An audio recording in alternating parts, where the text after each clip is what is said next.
My wife whispered. I didn't plan to fall in love with your best friend, but I planned everything after, and left me standing in the kitchen, holding a letter that shattered our marriage.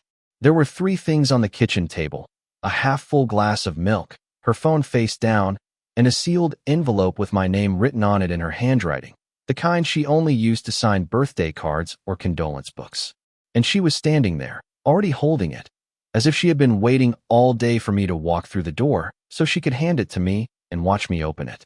But I did not open it. Instead, I stared at her. She did not blink. She did not speak. She simply extended the envelope slowly as if I was supposed to know what came next. Lars, she said in that soft, deliberate voice I had not heard since her mother died. Is there something you need to know? I did not take the envelope. No. Immediately my palms were sweating. My backpack was still slipping from one shoulder. It fell to the floor with a dull thud. Finally I asked, is it something bad?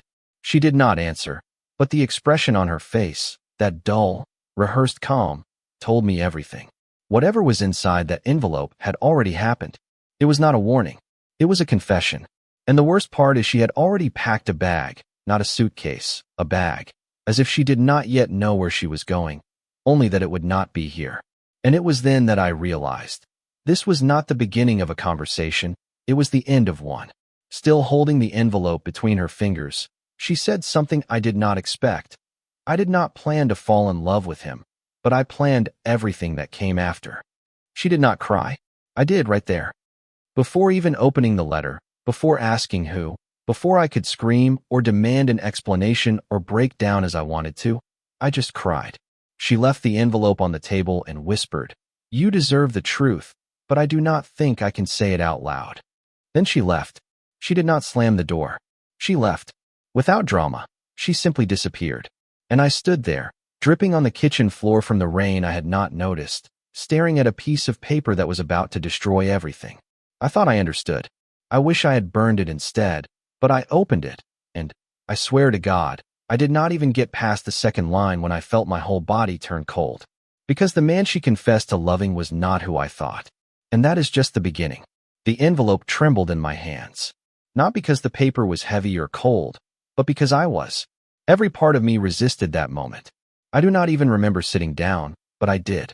Right in the creaky kitchen chair, the one we bought at that garage sale 3 years ago. Letty had insisted that we age it ourselves. Well, here we were, aged and falling apart. My fingers dug into the edge of the seal.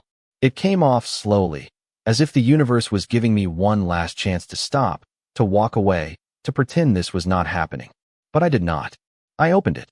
The first line said, "If you are reading this, it is because I could not tell you to your face. No greeting, no dear Lars, no I am sorry." Just that cold, objective sentence that instantly made me feel like a stranger in my own life.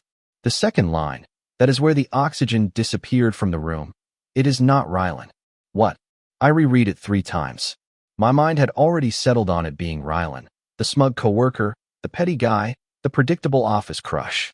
But now she was telling me it was not even him. I did not feel relieved. I was terrified because that meant it was someone else. Someone I had not even considered. Someone worse, maybe someone closer.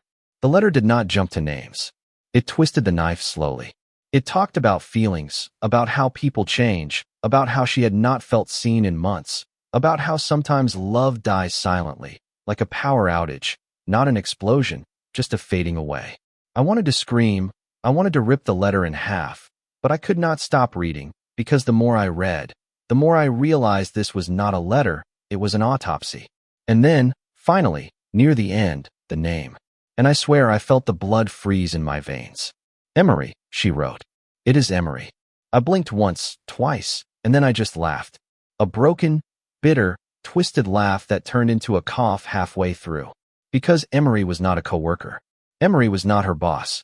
Emery was not even someone new. Emery was my oldest friend, my best man, my college roommate. The guy who would crash on our couch when he was too drunk to drive. The guy who helped us paint this house when we bought it. The guy who once cried with me because his girlfriend left him for someone else. He was family. And now he was this. I dropped the letter. I do not know why. Maybe because I needed to reread it later to confirm I was not hallucinating. Maybe because destroying it would not erase what I now knew. I stood up, stumbling actually, and wandered around the kitchen like a man looking for a trapdoor. I opened the fridge, closed it, turned on the faucet, turned it off. I had no idea what I was doing. My brain was spinning in 30 directions. She had said in the letter, it started after that weekend at the lake. And the worst part is, I was the one who invited him. The weekend at the lake was supposed to be a reset. Things had been tense between Letty and me for a while. Nothing explosive, just that slow, silent erosion that happens when you both stop trying at the same time. You do not notice it day to day. But then one afternoon she walks into the kitchen and forgets to tell you she loves you, and you do not even feel surprised. So I thought maybe if we got out of the city, out of the routine, maybe if we replaced the buzz of notifications and late work nights with fireflies, cheap wine, and bare feet on the dock, we would remember who we used to be. Emery was not part of the original plan. He had just gone through a bad breakup, the fourth that year, I think, and he texted me the day before saying he needed to get out of the city. I said, sure, without even asking Letty. That was my first mistake. When I told her, she gave me a tight smile and said, of course, he could use the company. But something was already wrong. Then I remember watching her repack her bag that night, carefully folding her clothes, choosing a different dress, and wondering why she changed the outfit she had already prepared. Now I know. Or maybe not. Maybe I am just rewriting the past in my head, trying to find clues that were not there. The cabin was not fancy, but it was quiet. Thick trees like secrets, a lake as smooth as glass. The kind of place where time moved slower and voices carried. Emery brought bourbon. Letty brought that book she never actually opened. I brought hope. The first night we drank on the porch. Emery told stories I had heard a dozen times, and Letty laughed as if she had not. I watched her laugh for too long, too loud. It made me feel uncomfortable, but I blamed it on the bourbon. She always got giggly when she drank, so I let it go. The next morning, I went into town for coffee and firewood. Alone. Emery was still sleeping. Letty said she had a headache.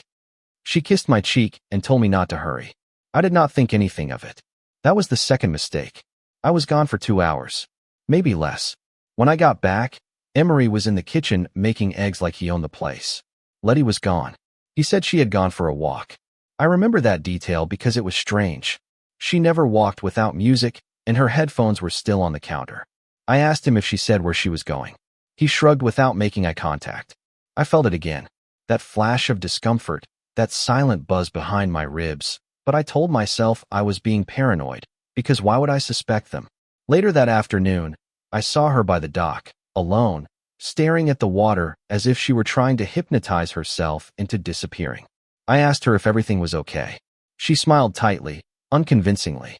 I am just tired, Lars, was all she said. I did not push. I should have. That was the third mistake, because at some point between that morning and that evening a line had been crossed, a decision had been made, a seed had been planted, and I was too busy playing the part of the good husband to notice the way the world was shifting under my feet. She and Emery did not flirt. Not in front of me. There were no glances I could point to, no laughs that felt too intimate. It was worse than that. They were careful, deliberate, as if they were already protecting something. That was 6 months ago, and now here I was in my kitchen reading her letter, realizing that the weekend I thought would save our marriage was the weekend she decided to bury it. And it gets worse, because hidden at the bottom of that envelope was something else. A second note, but it was not addressed to me. It was addressed to him. It was tucked behind the one addressed to me. A second envelope, smaller, thinner, with a single word on it, Emery. Her handwriting again. But this one was not sealed. It had already been opened, not torn or folded, just slightly peeled back at the flap, as if someone had nervously peeked inside and thought better of it. I stared at it for a long time, as if just looking at it too intensely could trigger something irreversible. And maybe it already had. I should not have read it. I know, but when your wife drops 2 bombs on you in one night, and one of them is clearly labeled with the name of the man she betrayed you with, curiosity is not a choice. It is an instinct. I picked it up. My hand started shaking again, worse than before. I felt like I was trespassing on private property, even in my own kitchen. There were only a few lines, shorter than mine, colder. Not even a dear, straight to the point. We said we would not leave them shattered, but I could not keep lying to him. I stopped there, already nauseous. We said. That meant Emery had made promises too. Not just a mistake, not just a moment. It was a collaboration, a betrayal with boundaries and rules and whispered vows I never heard. I kept reading. I told him the truth. He deserved it. I do not know what will happen now, but you promised you would disappear if I did this, so disappear. I read that line over and over until my vision blurred. You promised you would disappear. So this was not just a confession letter, it was a threat. Or was it? Worse, it was a request for him to vanish, to completely erase himself from our lives, so she could come clean without having to deal with the consequences of having him around. It was not guilt that was driving her, it was strategy. And that is when I realized something chilling. Emery had not texted me in weeks. The last message he sent was about football. A casual "Are you watching the game?" Nothing strange. But that was 26 days ago. He had not liked my last 3 posts. He had not called. He had not even sent me his usual Sunday meme roundup. Not a word. And now I wondered, did he know? Did he see this coming? Did he run? I took out my phone and opened our messages. The typing bubble stared at me for too long. What was I supposed to say? You slept with my wife and then you ghosted us, both of us, like a coward. No, that was not me. I was not built for confrontation. I was built to stew on it, to absorb it, to turn it over until I drowned. So I did not text him. I did something worse. I opened his location. He had shared it with me months ago when he moved into his new apartment. I never turned it off. And now it said, location not found. Disappeared, just as she asked. My breath caught. Not blocked, not turned off, deleted, as if he had erased himself before I even opened the letter. As if the moment she handed me that envelope, he was already executing the plan. I sat back down with the letter still in my hand, my heart pounding against my ribs, as if it wanted to escape before the rest of me fell apart. I thought the worst was over, but then I realized the time. It was 3:01 in the morning, and Letty still was not back. She had been gone for hours. She said she needed to take a walk, but her car was gone. Her phone was still on the counter. And suddenly, I remembered something from her letter, something I had not registered at the time. I planned everything that came after. She did not just mean the romance. She meant what came next. And now I had no idea where she was or what she had planned for me. The first thing I did was check the closet. I do not know why. Maybe because I thought, irrationally, that if her coat was still hanging there, then she could not have gone far. But it was not. The green one with the fur-trimmed hood, the one she always wore when she wanted to clear her head. The one I had bought her 2 Christmases ago because I thought it made her look warm, even when she was cold. Then I checked the shoe rack.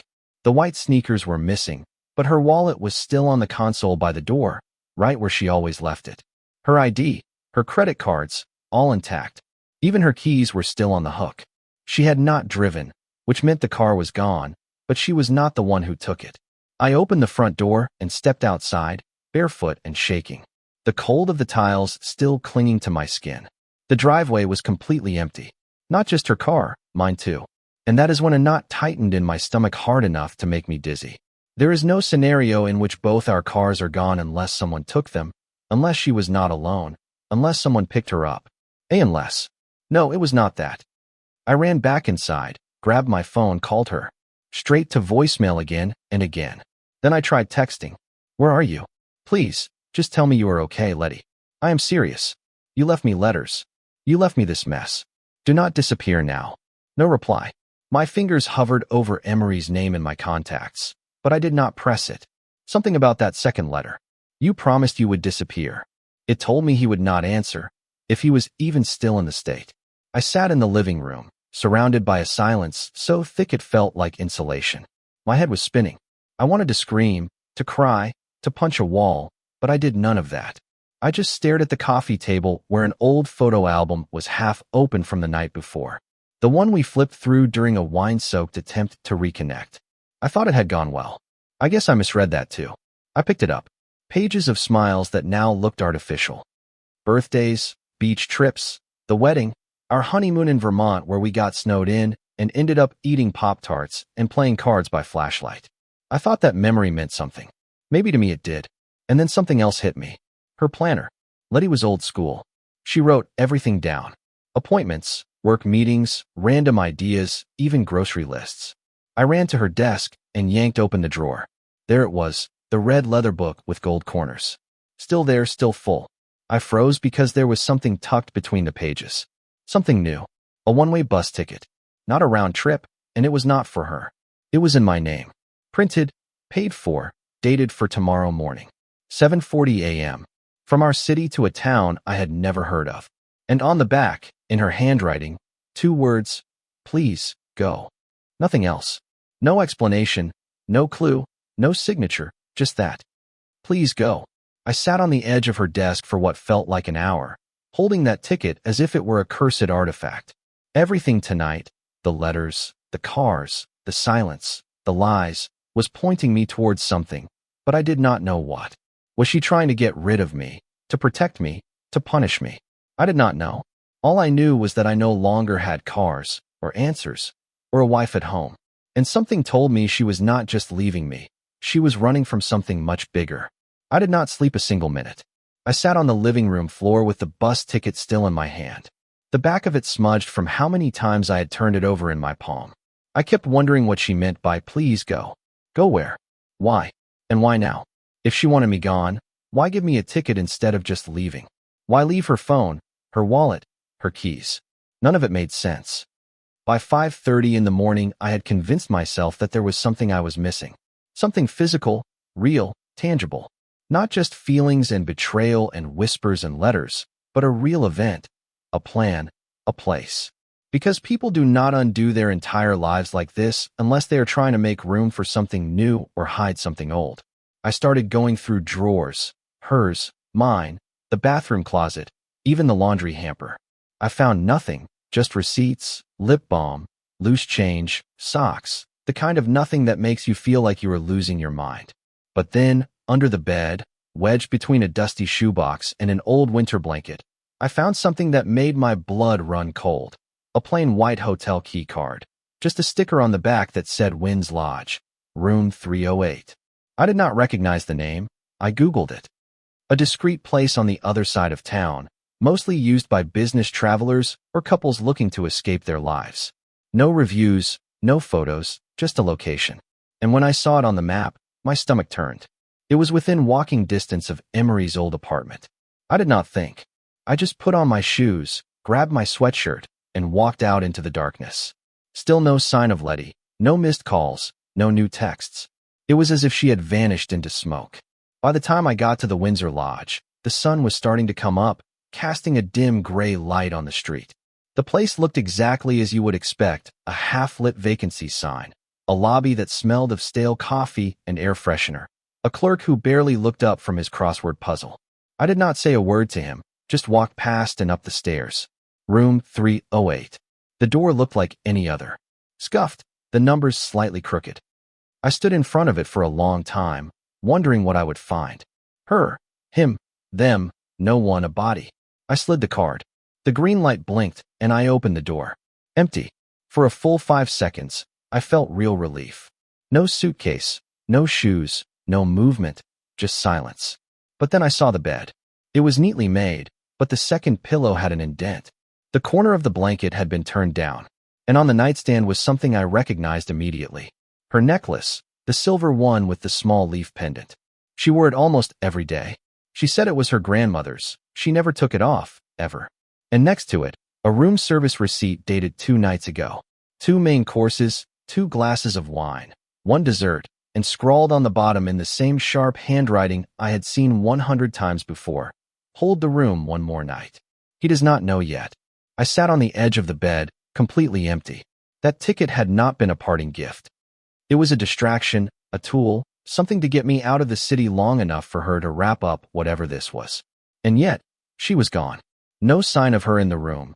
No clothes, no charger, no suitcase, just that necklace.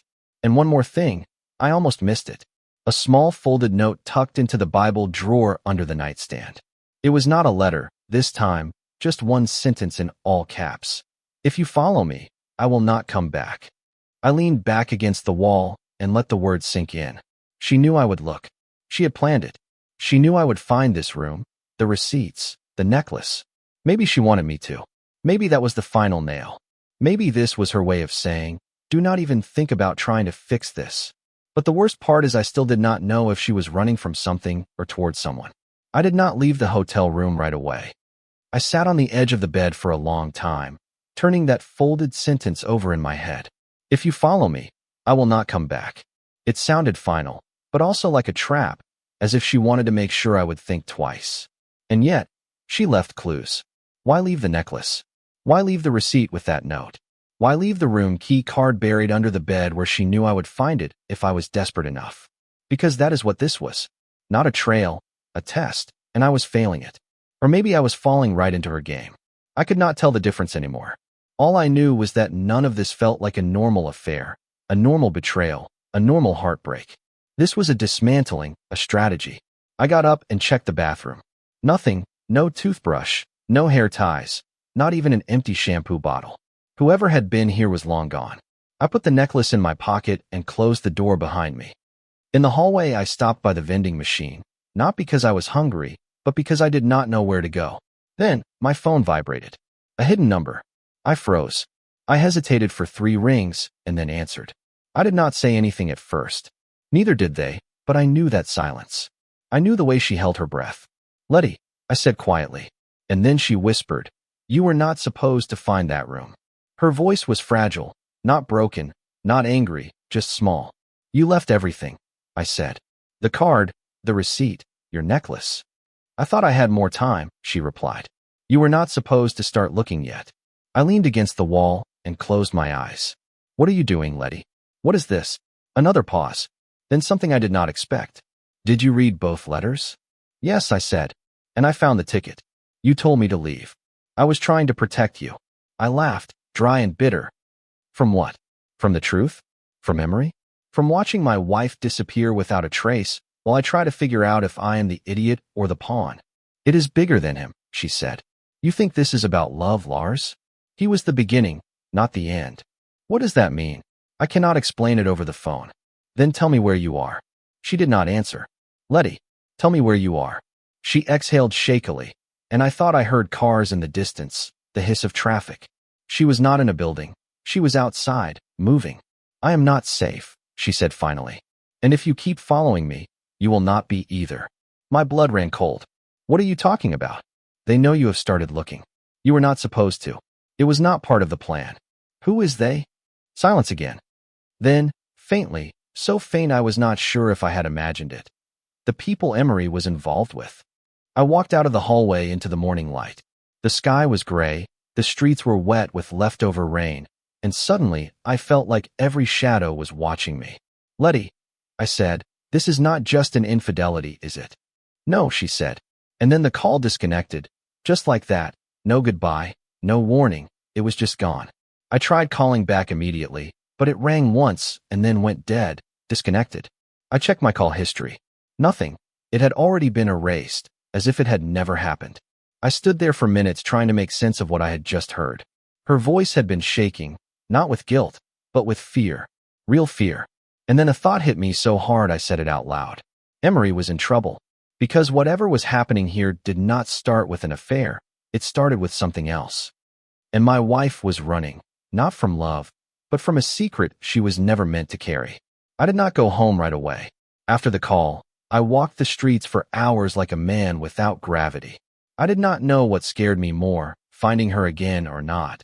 That all of this could lead to something even darker than betrayal, something criminal, something irreversible. But I kept thinking about her voice. No, when she whispered my name, she said she had made a mistake. No, I was thinking of that last sentence. I am not safe. And if you keep following me, you will not be either. There was panic in her tone, yes, but also protection. She was not just pushing me away, she was shielding me. And for the first time I realized she was still trying to love me in the only way she knew how now that everything was shattered. I went back home. I tried to rest. I could not. And then that night a message came. No number, just a line through an encrypted app one did not know I had. There is a storage unit in your name. Locker 417. Come tomorrow alone. No signature, no explanation. I did not tell anyone. I did not call the police. I did not even hesitate. The next morning I was there. It was a rundown facility on the edge of the industrial district, the kind of place where secrets go to wait. I gave them my ID. They pointed me towards the far corner of the lot. Locker 417. When I opened it, I did not find Letty, but I found her handwriting. A journal, A small black notebook with pages so full of words they spilled into the margins. It was not dated, not organized, but it was real. And it told me everything. About Emery, about how he had gotten involved with a private consulting firm, but one that operated in gray areas. Surveillance, intimidation, silent favors for high-powered clients.